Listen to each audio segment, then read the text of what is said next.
Blind Omega hides in the Triplet Alpha's car. The world ended in sound. It was the orchestra of panic that broke me first, the scrape of high heels on marble, the sudden wrong pitch of a laugh. Fingers, too many fingers, at the back of my coat. My cane had tapped a steady rhythm against the banquet floor tile like a metronome. Then the rhythm stuttered and stopped. Someone's hand closed over my wrist, and the world folded into the hardness of knuckles and the sour, breath-heavy smell of cheap cologne. I had been careful that night, careful with routes, careful with the side doors, careful with my smile. 23 years of being blind had tuned me to the smallest betrayals, a heel set too close, a scent that didn't fit, a shadow's wrong timing measured by the thud of a footstep. My cousin's engagement party had been one of those rooms designed to make sighted people shine. Crystal chandeliers, a string quartet tucked into a corner, plates clinking like tiny cymbals. For me, it had all been sound and heat and the close press of bodies. For most of the night, I managed invisibility, my favorite cloak.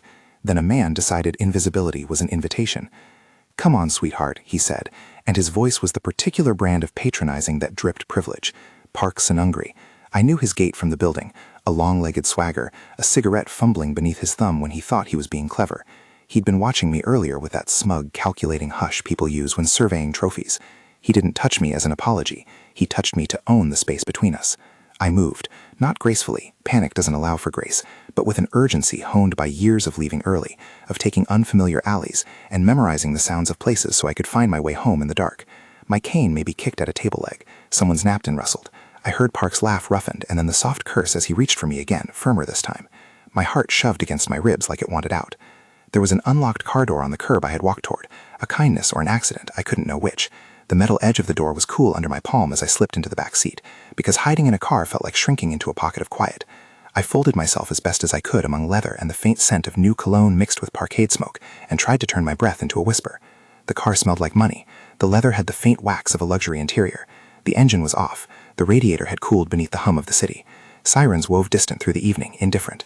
My ears catalogued. Hood opened 2 cars down, the muffled applause from the hotel lobby, a woman crying softly, probably someone who had had too much champagne. My lungs counted the seconds and the breaths like some ritual to keep the world in order. "Hey." The voice came from the front seat, thin, precise, with the kind of clarity that suggested practice, public speaking or lawyering, a voice measured to cut through noise. My muscles did not betray me. I stayed still. Whoever it was said my name before I had told it aloud. That was the first impossibility that settled like a stone in my stomach. "You're Hanuel Choy?" the voice asked, an even question. It should have sounded like a trap. I only had my name and my pulse to give as answers.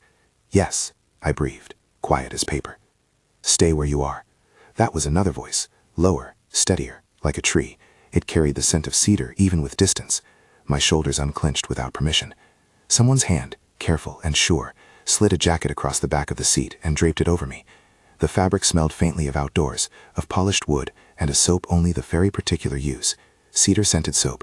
Security, not domination.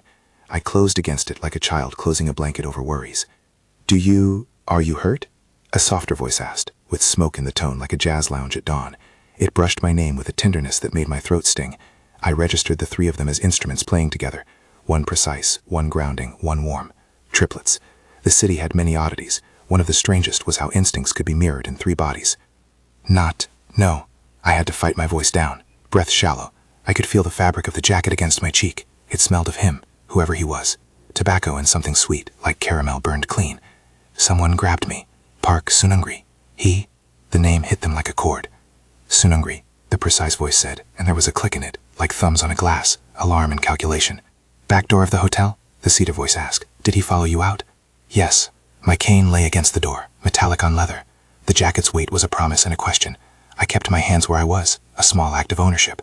I went toward the curb. I thought there was an unlocked car. "Why did you think that?" The soft voice, smoke-tinged, used fewer words, but his tone held concern sharpened with curiosity. "Because panic has rules of its own. Because unlocked doors are sometimes miracles for people who navigate darkness. Because I had wanted the smallest escape from shouldering eyes. I panicked, I admitted. I heard him get mean." There was a rustle, a leather sigh. I counted the beats between their breathing to orient myself. Front passenger inhaled slower. Driver's breath was the most clipped. Suit fabric shifted. Door thunked close up front. Maybe the engine started. The car began to move, smoothly, as if it had been waiting to carry someone, anywhere. "I'll take you home," said the cedar voice. It wasn't a question, though it wasn't a demand either. It landed on me like a hand on my shoulder. Solid, not crushing. Tell us where you live. I could refuse. I had refused often enough in my life. But there are small mercies a person allows themselves to accept once panic has left fingerprints on your bones. A ride home, an escort past someone intent on following. These were ordinary, necessary things. I told them my address. They took the route untrusted, the one with the hollow under the overpass, where pigeons nested, and the bakery's delivery truck idled at 3 a.m. Their turns were precise. I let myself map them by sound. Jiwon steering minute and confident, Kangdae's breath a counterweight in the passenger seat. Taejon's quiet hummed like a radio turned low. We drove without the torrent of talk that usually tried to make silence less alarming. The car hummed a reassuring low note. My breathing slowed. My fingers kept the jacket's hem as if to anchor myself to the one thing that made me feel less airborne. When we stopped, I went for my cane. One of them handed me a cigarette case instead of the cane. No, a slim thing with the weight of metal, but not a cigarette case. A short, finely balanced rod with tactile grooves. "This is for you," Kangdae said. His voice was wood and patience. The rod fit my palm like a promise. The grooves matched the inner map of my hand. Engraved where my thumb brushed, KJT. The initials were small and discreet, but when my thumb found them, it was like a name given back to me. I turned the cane over and over, feeling its balance, its newness. A cane is a living thing to someone like me. It teaches you the language of ground and angle and gap. New canes are like new shoes, tacit hope. "We'll walk you up," Jiwon said. The sharpness in his voice had softened. "Tell the doorman you were with us if there's any trouble." They could have walked me to the door and left. They did not. They walked me to the building's lobby, to the elevator, to my floor, their steps measured and unimposing. Park Seung-ri's laughter had not followed. Perhaps they'd already intercepted him in the crowd. Or perhaps that was the power of the three of them, a presence that rearranged nuisances. For the first time that night, I felt the weight of other people's attention move away from me and settle into something that looked suspiciously like care. My apartment door was 32 years of habit and furniture arranged the way I could navigate it blindfolded. The lock clicked under my fingers. They waited outside on the landing. I limped a little from overbreathing. The jacket they had given me smelled faintly of cedar even after I had shaken it out. I left the cane by the door and padded inside like someone coming home from a minor war. Inside, I slid onto the narrow couch and let the room press back into its ordinary boundaries. The soft thunk of a cushion under my hip, the refrigerator's low complaint across the hall, the radiator's rhythm. My phone buzzed in my pocket, an accidental tap from the ride maybe. I thumbed it for messages and found 3 numbers, each following the others with a polite, efficient cadence. "Are you all right?" Kangdae. "Do you need anything?" Jiwon. "We made you accident soup. Doorstep in 20. Taejon." Soup on the doorstep. The world at that moment rearranged into the smallest possible terms I could accept. Food, a new cane, a jacket, and men who pronounced my name with care and no condescension. I ate the soup with my fingers splayed over the bowl's rim to feel its warmth. It was the kind of broth that tasted like hands had worked it, not canned stock, rooted and clean. Taejon had left a napkin with the smell of smoke and garlic. He couldn't have known I would find comfort in the precise viscosity of the noodles, in the way the heat moved across my tongue. I had been trained by necessity to be suspicious of kindness. The Choy brothers, if they were brothers, the cadence of their messages implied it, weren't the kind of narrative my life had prepared me for. Powerful people, especially wealthy ones, are often the most practiced in the soft touch that masks strings. I reread their messages aloud to myself and found them to be direct. There was no fridge of hidden expectations in the lines. "We are 3 brothers," one of them had texted, "and we are worried because someone grabbed you. If you want, we can file a complaint for you." "That's generous," I muttered, tasting the word like metal. Complaints come at a cost: time, paperwork, the sense that your life becomes a spectacle. But the offer of accompaniment to the police station had the feel of an adult promise, not a demand to be grateful, not a question of indebtedness. I sent a single line back: "Thank you." I didn't know what else. They replied almost instantly: "No problem. If it's okay, we'd like to bring a replacement cane. We have one that matches the one you lost." The fluidity of reply made me look at the phone the way one looks at a door that might open to a new room. I slept that night in the hollowed safety of the jacket, and the new cane leaned against the bedstand like a guardian. The apartment noises were the same, but now each one came underscored by the knowledge that 3 people had seen me as someone to be cared for, and acted. That made the edges of my solitude less razor-sharp. It did not dissolve them. Solitude had taught me the language of restraint. The Choy brothers had given me a vocabulary of offers: soup, cane, ride, accompaniment. They had not asked for a signature or a pledge in return. In the morning, my mother called. Her voice was a live wire, pulsing worry and calculation. "Why were you out so late, Hanu? You know how these things happen," she said, strings of concern tied to an assumption I was a shape to be protected, to be monitored. "It's fine," I told her. "Someone grabbed me. 3 men helped. It's handled." 3 men. Her breath tightened around the number like a claw. Are they friends? Rich men?" You must be careful, Hanu. You know how people make stories. The stipulation was old as the clay of our family. Other people make narratives about us. We must guard the family name. I could feel her mental ledger opening, favors to be counted, fears to be tallied. They were decent, I said, and I thought about the new cane's weight in my hands, how its grooves matched the knuckles of my palm. They left soup, they texted, they said they could help if I needed it. The city is full of wolves, my mother said. If they are wealthy, as you say, then they have motives. They will want something. It was like standing on a cliff and being told that even the wind had an agenda. My parents' caution had been the marrow of my upbringing. It had kept me safe in a world where charity and predation wear similar faces. I didn't tell her I had felt safety inside a leather seat, while the city rushed by like a sea. I didn't say that one of them had tucked a jacket around my shoulders, the way a parent might tuck a child's blanket. After the call, I moved through my apartment differently, cataloging textures as if they were clues in a case. The couch's seam, the cool glass of the kitchen counter, the ridged stem of my coffee mug. The cane leaned against the bedpost like a companion, with initials I could trace blindfolded: K.J.T. I had not asked what those letters meant, and the not knowing gave them a name that belonged entirely to me for the moment. A knock at my door made my heart leap into my throat. I braced myself for the intrusiveness I had been taught to expect from people who wished to be helpful. The door opened. A parcel slid across the threshold with the smooth of a practiced hand. There was a note folded inside. "We wanted you to have something from us. If you need anything, call K.J.T. They had not taken ownership of me in words. They had placed objects and left the decision with me. I could have returned the gifts. I could have left the cane on the sofa and pretended nothing had happened. Instead, I took the cane into my palm and walked the apartment with it, letting it speak the language it knew: edge of rug, threshold of the bathroom, the 2-step to the kitchen. It taught me the angles of my space anew, and in learning them, I learned my own borders were intact. The cane was a tool, and their initials were a reminder that something, someone, was now watching my margins. I liked that. I disliked it. Both feelings churned together in a way I was not used to. They were not content to remain digital ghosts. That evening there was a knock, and then the soft voice I had started to map as seer at the door.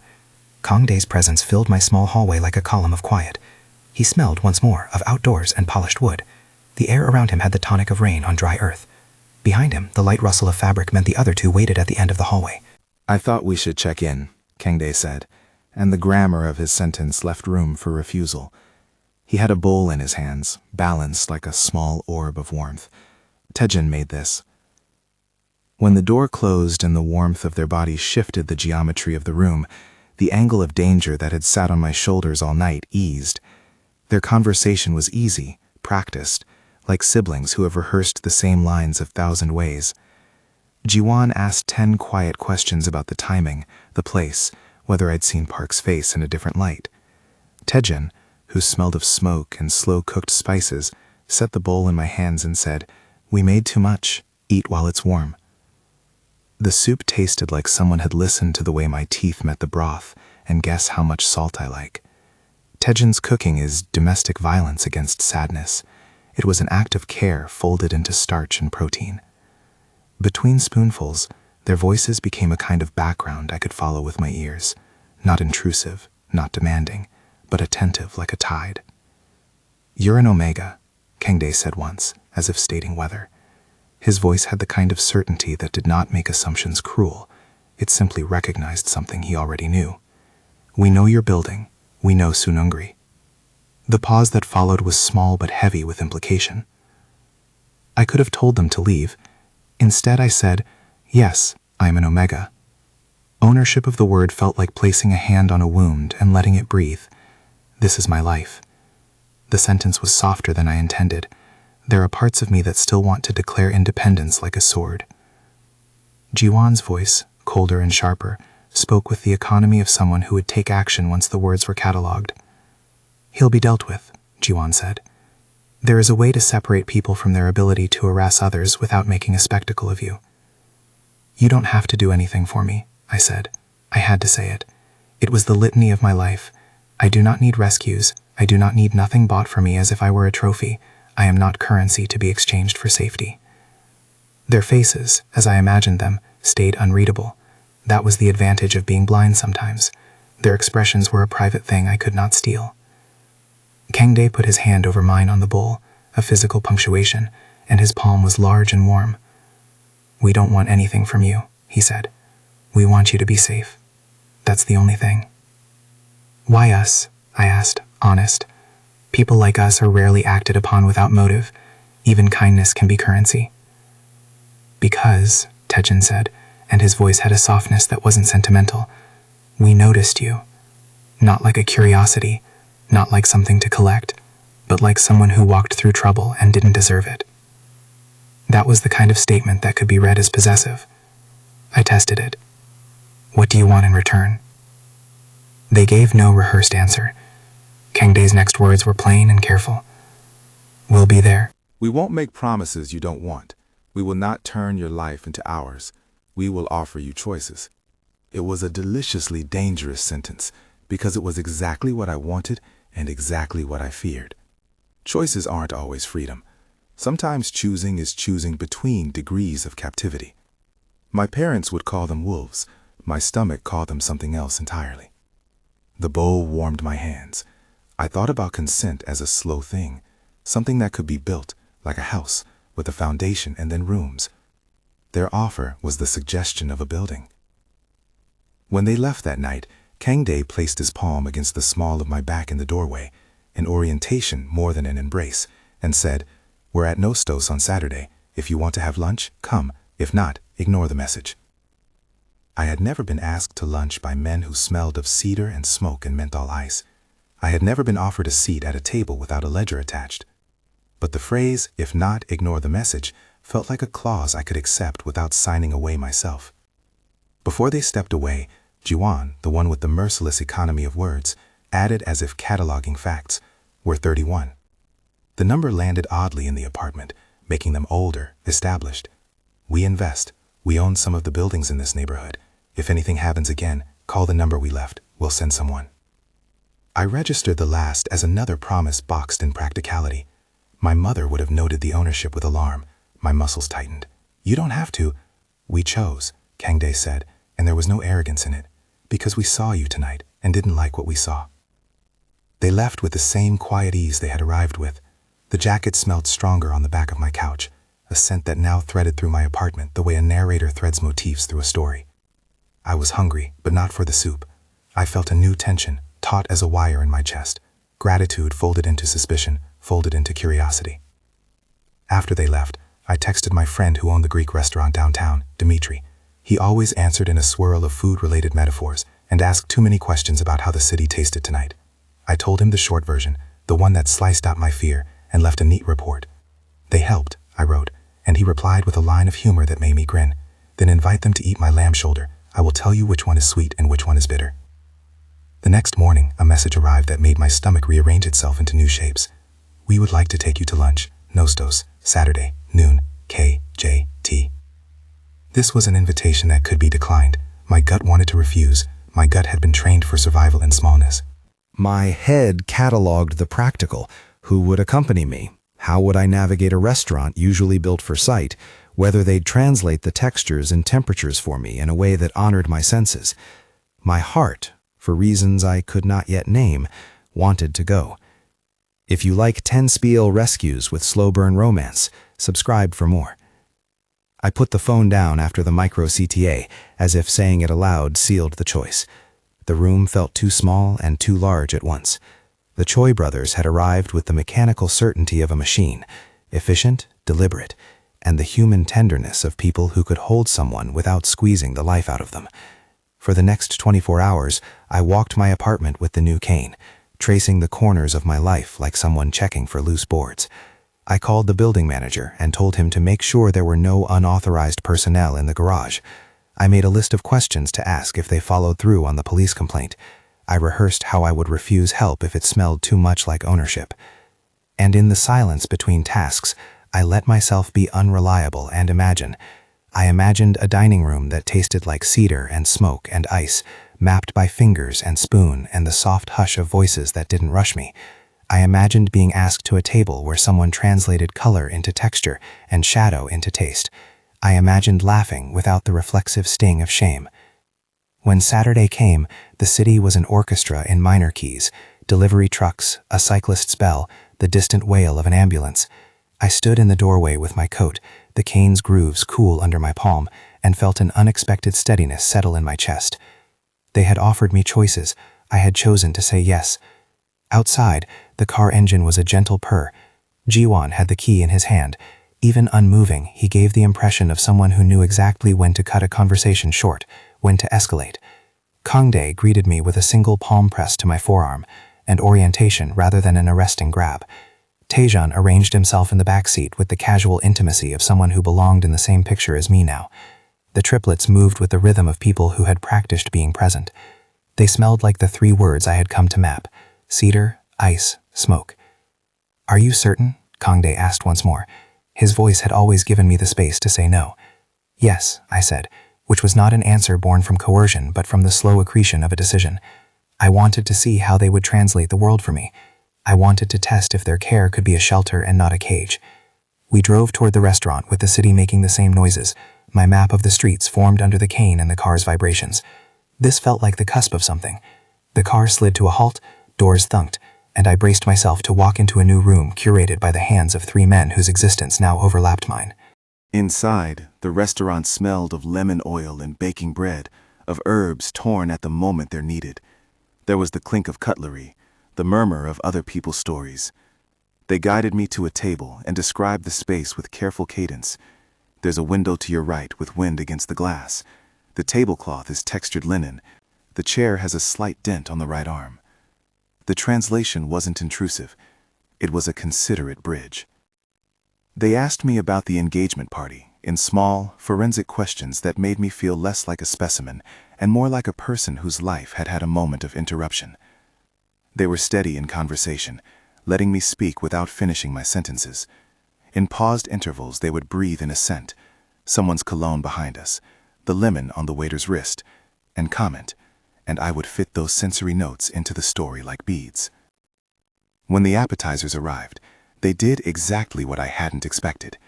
They described the textures first, how the roasted pepper yielded against a tooth, the way the lemon's brightness would make my nose tingle, and let me choose by touch and by their explanation.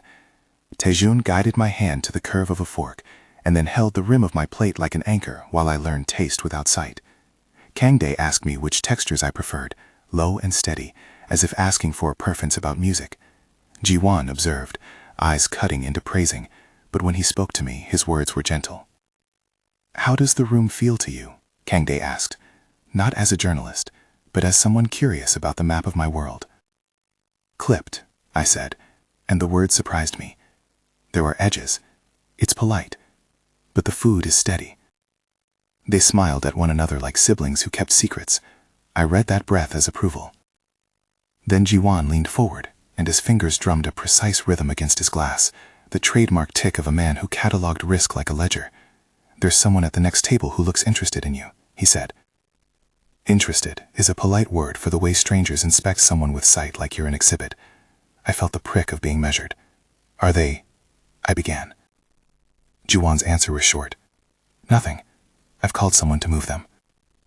Their interventions were small and white-gloved, a napkin to the table that said, "We noticed." A server redirected. It didn't feel like an assault of power. It felt like a buffer.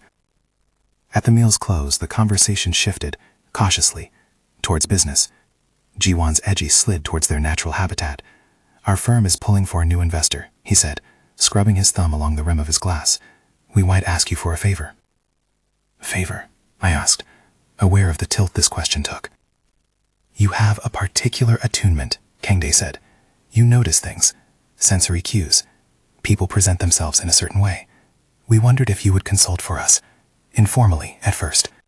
It was the offer both practical and dangerous. Pay for a skill I had developed without asking for it. I weighed pride and need like coins.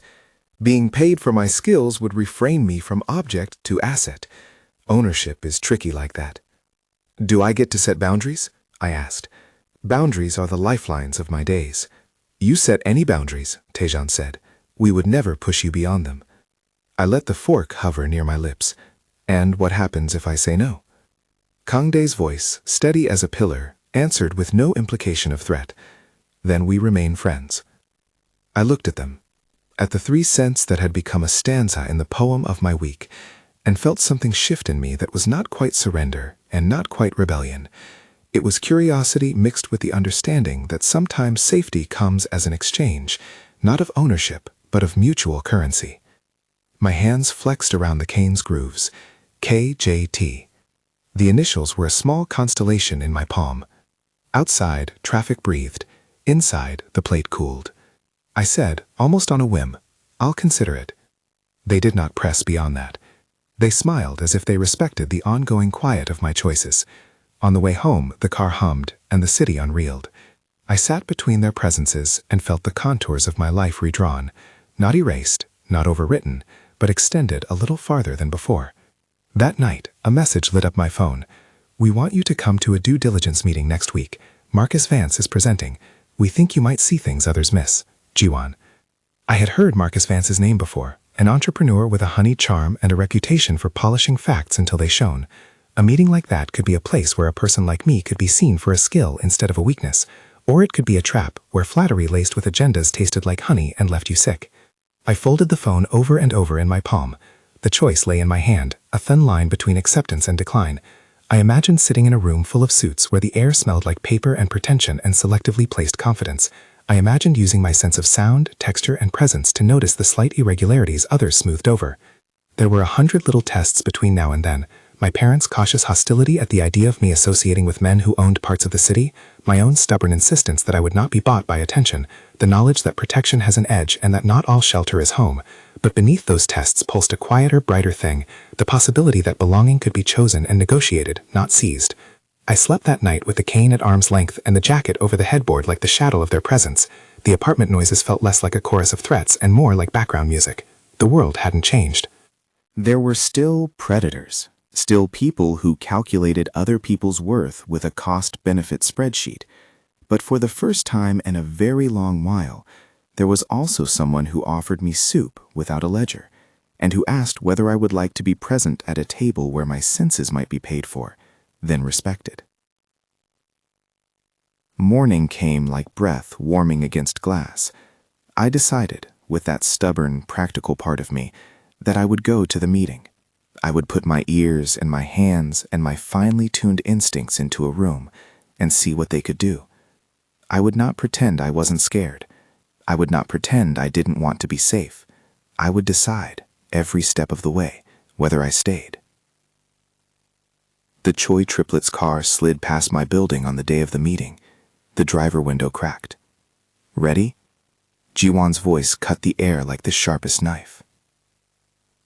I looked at the cane in my hand, traced the initials with my thumb, and said, yes.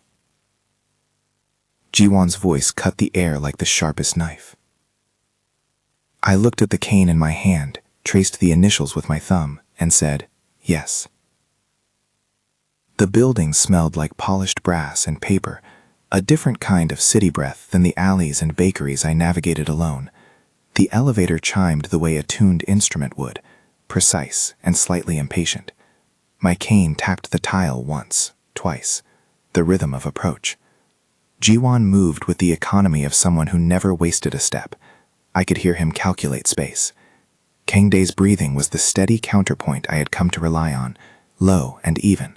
Taejun hummed under his breath, a small note of comfort. The conference room door opened before we reached it. It made a soft, weighted sound. No theatrical air, no sudden flourish, and the air inside was slightly cooler. There were the sounds one expects in that kind of room.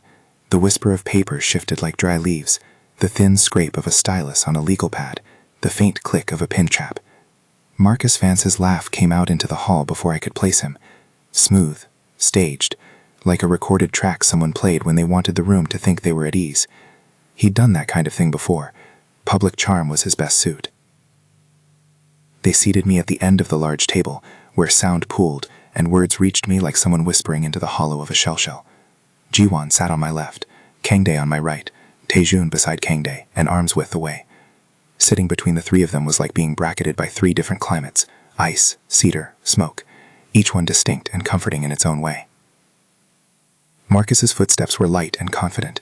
He had a waft of citrus under the smoothness of his cologne, a deliberate freshness that smelled like boardrooms and staged sincerity. He introduced himself with the practiced cadence of someone who made introductions into a performance piece. I listened to his words, and to the little things that didn't quite match. There's a softness in the consonants when someone is hiding a fact, a gap in the breath when they're about to cover for themselves. "Marcus Vance," he said, and then he smiled in my direction, the kind of smile that reaches the mouth and not the eyes. He extended a hand to Jiwon first, then moved toward me with the easy assumption that all hands are likewise wanted. I kept my fingers on the cane's knob because it was the thing I knew for sure. My thumb found the KJT initials like a small confession I could return to. When Marcus's hand met the table's edge, I heard the tempered metal of a watch catching light. Old money showmanship. His sleeve brushed the chair just to my right. The fabric had a synthetic whisper, like cheap belts of confidence. Jiwon introduced me with the economy of someone transferring a file. He didn't oversell me. He didn't say, "This is Hanuel, he will save the day." He said the things that made me real, that I worked with languages, that I had an ear trained to detect rhythm and hesitation, that I had lived in other people's scripts long enough to tell when a page had ink that didn't belong. Marcus's, of course, was smooth. His small assent was manual, rehearsed kindness. We went through the motions. Slides hummed into the room, voices in the background narrating bullet points, paper shuffling as props in a conversation the world expected. The room smelled like printer toner and the ozone of too many lights. Marcus passed a thick folder across the table. Jiwon's fingers brushed it and gave a micro-assessment: weight, density, how a proper binder should rest. My hands waited until someone offered a place for them. They slid the paper toward me with an almost theatrical flourish. The first thing I noticed was the paper itself. Not all paper is equal. There is a grain to real, honest stationery. The way it takes ink, the sound it makes when folded, the faint musk of linen. The papers Marcus slid across were flat and too smooth. I traced the edge with my fingertips and felt the faint burr of cheap cutting. There was a thinness to the pages, a hollow sound when I tapped it, as if someone had photocopied originals onto lightweight stock to make the packet fat with volume but thin on substance. I read signatures the way other people read fonts. Pressure, angle, the way a hand finishes a flourish. These signatures had a similar weight and the same hesitation at the end, two things that never align in authentic signatures unless the same hand is being used. There was also a faint chemical smell, ammonia-laced ink that smelled like quick copy shops rather than an attorney's embossed file. That smell, more than anything, told me someone meant these to look finished, but did not intend them to be held up to scrutiny. Marcus watched me watch the folder with the smile of someone who expected indulgence. He explained the deal in a voice that shaped the facts into a glossy narrative. He did not pause for breath where breath would have belonged. He answered questions with the cadence of a talk show guest, adding sleek adjectives that polished edges. I listened to the room's undercurrent.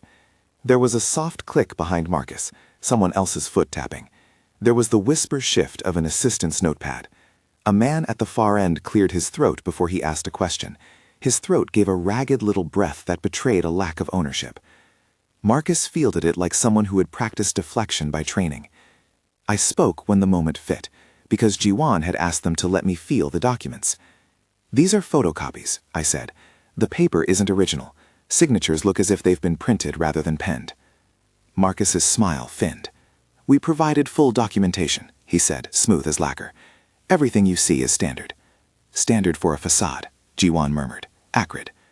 Marcus's voice lost a notch of honey. "We have a partnership contract pending with several entities, competitors. This is all preliminary." What my fingers told me was more specific. The seals were wrong. The grain of the paper didn't yield like engraved letterhead would, and there was a faint ridge where excess toner sat like a map of hurry. I told Jiwon what I felt, the way a translator renders a foreign script. I didn't read his expression. I listened for his intake of breath and the tiny shuffle of his pen. Jiwan tapped the table once, a short staccato. "We need originals," he said. "Right now." "Right now?" Marcus countered, pitched charm trying to secure time. "We can arrange originals to be delivered. My team is—" "No," Jiwan said. The word landed like a business rule. "We called your council yesterday. We have not seen originals. We'd like proof of assignment and IP registration. If those can't be produced on site, we'll postpone." Marcus blinked, just once, but the micro-vibrations in his throat told stories he didn't intend to narrate. There was a nervous inhale, then an exhale dead of time. "I understand. This is standard. Due diligence happens in phases. Due diligence requires originals," Jiwan said. He put his palm flat on the table like a seal. The meeting shifted. People began to ask harder questions, and Marcus's responses thinned. He offered digital scans, but the way he spoke about reliance on third-party certifiers rang like someone trying to hide a chain. Tae-yoon leaned forward then, and his voice, soft yet edged, said, "We'd like a walkthrough of actual product and design files." Marcus's laughter was higher, brittle. "We can schedule a demonstration. We'll have sample units in a week." Kangdae's hand moved as if passing a bowl between us. He asked about timelines, the company's burn rate, the actual provenance of the technology. I listened to the interplay like someone learning the measure of a play.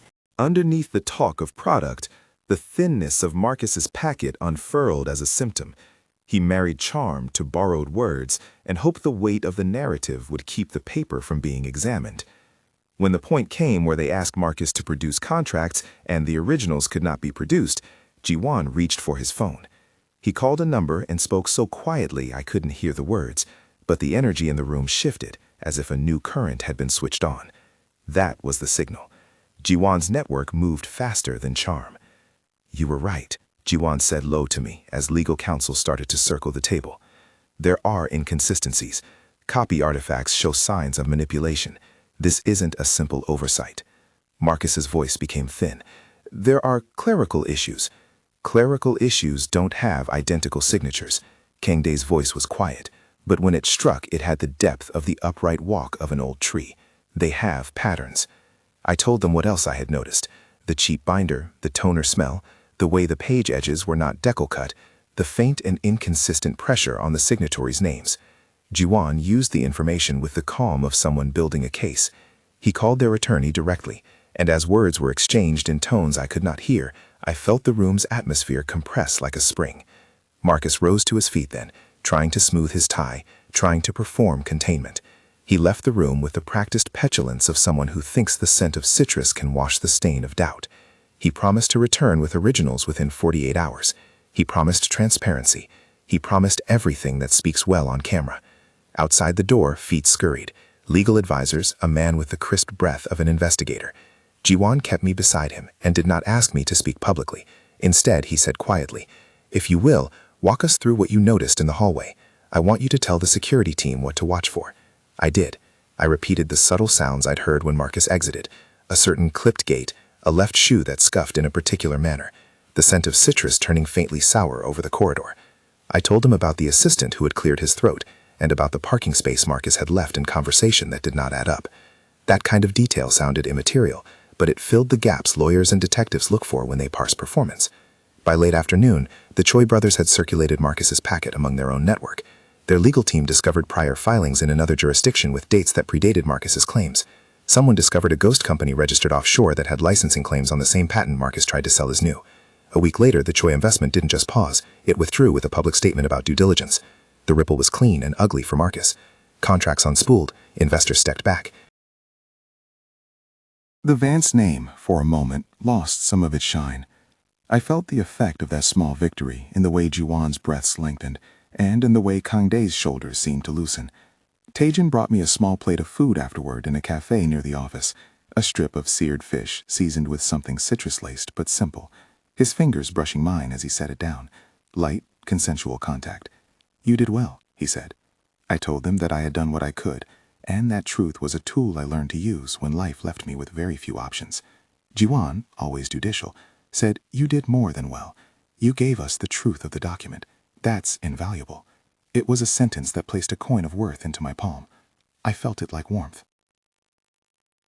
News traveled faster than my ability to adjust to the idea that my senses could be currency. The Choy brothers' offices praised the decision quietly, and the public aftermath was clinical.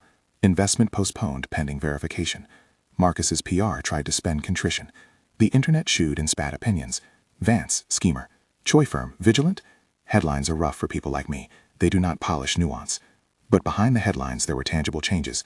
The harasser from the garage had been formally banned from the building after a complaint Jiwon filed, with a terse economy of words. The doorman was instructed to report any recurrence. Small legal lines of defense rose around my life, not like a prison, but like carefully placed markers. The real change came in quieter spaces. Jiwon began to include me in follow-up meetings, not as a token, but as someone they consulted. They paid me for my time. The check felt unfamiliar and required me to name what I did as labor. I found I could do that. It did not lessen me. It made me legible in a different ledger. Evenings bled back into domestic rituals. The Choy brothers' involvement in my life moved from crisis response to the cadence of small kindnesses. They sent 2 contractors to my building to assess security, locks and a better coded camera system that respected my privacy and did not track me unnecessarily.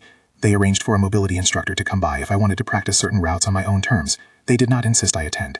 They offered to pay for small renovations, better lighting in the hallway, tactile markers on the elevator buttons, a properly secured doorman. Each offer came with the same clause, your choice. When my parents learned the extent of the changes, their response was something I had been conditioned to expect. My mother called first, her worry frayed into accusation like an old sweater. They're rich, she said. Why would they? What do they gain? Do you understand how people use kindness, Hanu? They will want something. It was the ledger again, but I had new entries to point to, and I pointed them out. They helped with the garage complaints, I said, my voice careful. They didn't make a spectacle. They left soup. They paid me for my time. They asked permission before making changes. My father, when he came to visit, was quieter and angrier in a more contained way. He sat on my couch and ran his hands over the fabric, as if assessing whether it had been altered. You let men you just met into your life, Hanu? He asked. What if they decide you belong to them? What I want does not belong to them, I said. It was the first time I'd used the word belong as if it were a negotiable asset rather than something done to me. I decide whether I accept help. Saying it sounded like naming a boundary. It felt like the first time I'd given shape to something that before had been only a brittle hope. They did not take it easily. My mother flitted between pity and the kind of practical bargaining that always made me feel smaller. They will want your loyalty. They will expect introductions. They will ask for favors in return. My father talked about reputation and caution, as if the two were a single rope you could not cut. I answered them with patience, until their worry shaped itself into a test. Stay the night at the penthouse, see how it feels, Jiwon suggested one evening, having read the conversation through the sterile medium of a call. No strings. We don't want to make a spectacle. If you want to return in the morning, we'll drive you back. The proposition felt large and oddly domestic at once. When Kangdae offered it, his voice was steady and without flourish. A change of scenery, he said. We can help with anything you need. I had 1,000 reasons to refuse. The conditional doubt that threaded my parents' warnings stitched itself into my thoughts like an anxious hem. Yet the idea of a safe, restful place where I did not have to count the angles of light and the proximity for possible threats appealed to the bone. I agreed to consider it, and they did not press beyond that. They asked for one thing, my explicit consent for any physical assistance. I gave it. The night at the penthouse began like an out-of-body translation of what I'd always navigated alone. The driver took us up a tower that made the sound of the city like an orchestra played from a distance. Dulled horns, traffic like rain on a far roof. The apartment's door opened with a soft, impressive hush. The space smelled faintly of cedar and clean linens. I recognized Kangdae's dry scent threaded with Taejeon's slow smoke and Jiwon's thin menthol the moment we entered. It was their world as a room, not a fortress. Accessible edges, heavy curtains for privacy, a chair with a texture I could place by fingertip. They gave me a tour by sound and texture. Jiwon described the hallway's weight. Kangdae mapped the kitchen by counter height and draw clicks, while Taejeon hummed about the appliances and where to find the kettle. When they asked whether I wanted the bed made a certain way, I surprised myself by saying I liked the pillow on the left. It was a small assertion, but they honored it. The bed sheets were cool and linen sanded, the blanket heavy just to the right degree.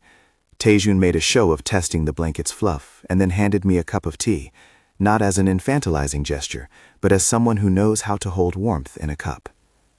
I slept in a bed whose angles I did not have to measure.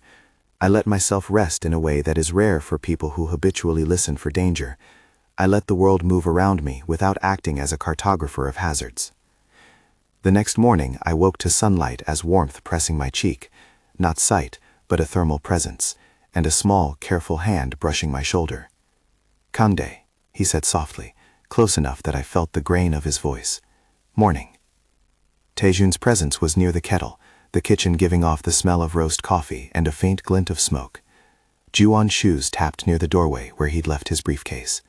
The three scents braided together in the air: cedar, smoke, ice, a comfort I had not expected to name as such. They had not made promises while I slept. They would not have done so. Instead, they had made a provisional world: clean linens, a good kettle, a cane placed by the door with its initials still shining. Someone, Kangdae most likely, had polished the KJT down until the letters felt like a familiar punctuation in my hand. The cane sat like a companion in the entry, my instrument, not a talisman. At breakfast, Taejun asked about small things. Did I sleep? Did I want to go to work today? Was there anything he could make for me? He moved around the kitchen like someone who cooks as an act of mediation. Kangdae asked about the upgrades they had proposed for my building, what my priorities were, and if I had any objections. Jiwon asked one surgical question: if we offered a place for you to stay longer, with the same conditions, no obligations, only choices, would that interest you? The three of them framed possibility like an offer with edges. I took a breath and answered only what I felt true. I'd like time to think about it, I said, and I would like to set terms. They asked what terms looked like, and I listed them, small, precise things that mattered to me. I decided the hours visitors could come. I requested that any security measures respect my autonomy. I wanted to keep my work schedule and not be expected to attend social events unless I volunteered. They listened and wrote notes. They did not laugh. That is reasonable, Jiwon said.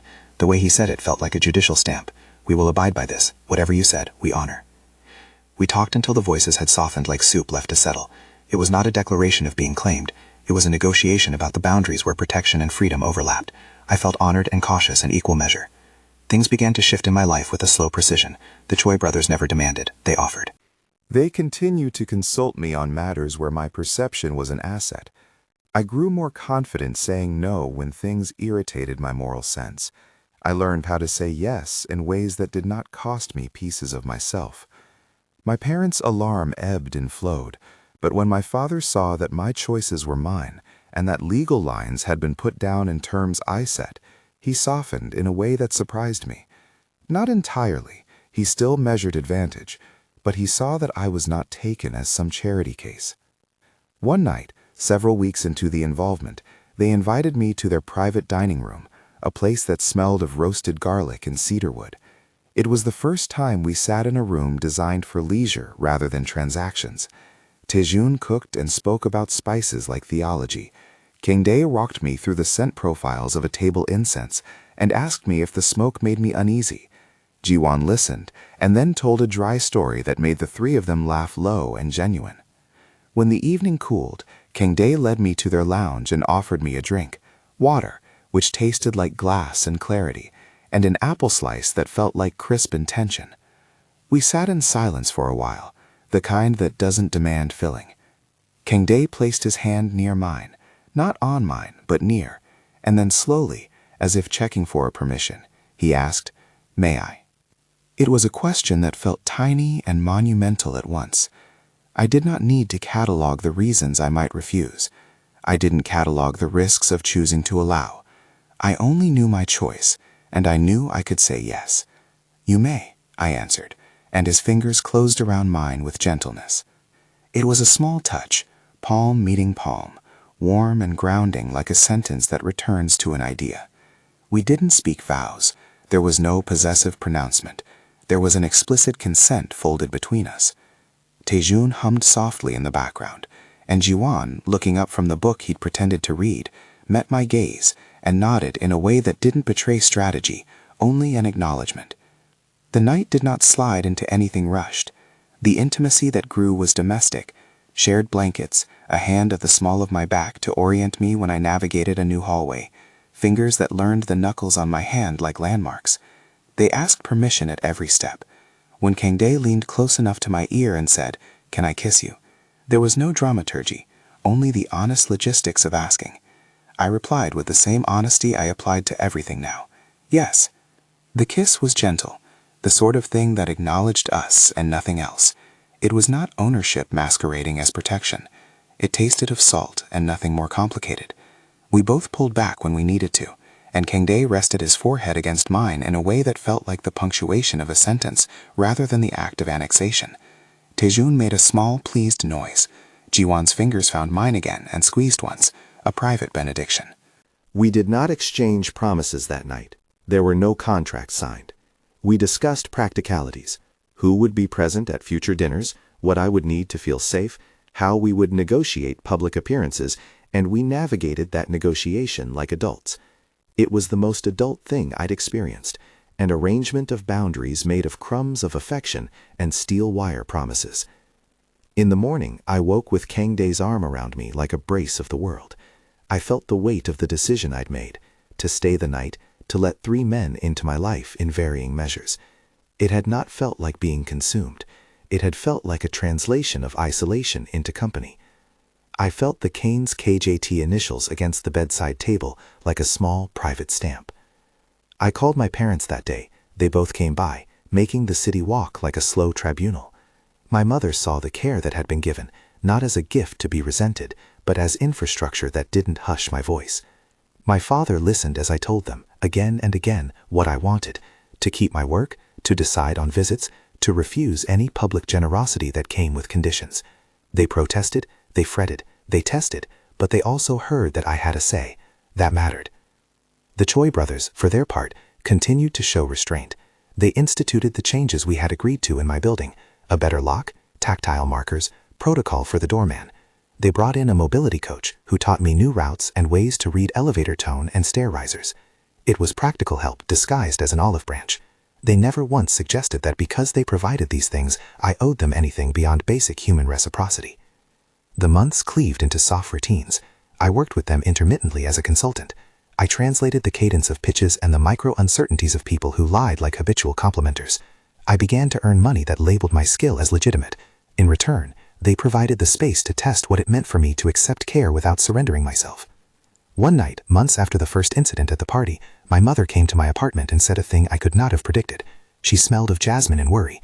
"They want to bond with you," she said, blunt and clumsy.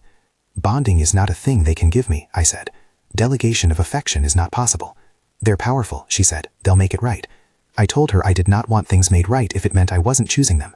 "If I bonded with someone, it would be because I wanted it," I said, feeling the word bond strange in my mouth because it carries a weight in our world I was still learning to parse. Not because someone decided protection counts as ownership. When she left, there was silence that felt like a room closing around an idea. I lay on the couch and thought about the way the brothers had asked permission for the small things, and how I, slowly, trusted their restraint. The last move belonged to me. That knowledge had the shape of a relief. The narrative's arc kept pulling me forward. Cases where my ears found lies, where my fingers found proofs. I learned that belonging could be negotiated through consent, and that protection could be mutual rather than one-sided. We handled more than one crisis with measured force. An ex who tried to contact me, Park Sunungri showing up at a business event. Each time the brothers made it plain. Boundaries would be enforced, but my choices would remain mine. At some point, the idea of permanence entered the conversation. They did not ask me to sign anything. They asked a question instead over a late lunch. "Would you consider staying with us longer? Not forever, not unless you wanted. Just to try." Jiwon phrased it in the precise language of contingency. Kangdae looked at me across the table like someone offering the world a map. Taejin made a small joke that made smoke curl up from his words, and then softened it into something tender. I thought about the years that had taught me to be small, about the nights I'd learned to scrimp safety. I thought of my cane and its KJT initials, once a foreign set of letters on a metal rod, now an archive of moments where people had asked permission and honored refusal. I thought about the meetings where truth mattered, and the dinners where consent was a sentence we repeated. I knew that choosing to stay, even for a trial, would change the geometry of my days. I slept with the cane leaning against the bed frame and the note they'd left folded beneath the bedside lamp. Morning came as it always had, warm on my cheek and rich with the smell of coffee and the soft murmur of voices that no longer felt threatening. The light pressed on my skin like an unspoken promise. I reached to the bedside table and touched the KJT initials. They had gone from an unfamiliar signature to an archive of choices. My thumb traced each letter like a prayer. I had learned to name my wants and to refuse. They had learned to ask and to respect. If you enjoyed this story, hit subscribe to follow Hanu's next chapter.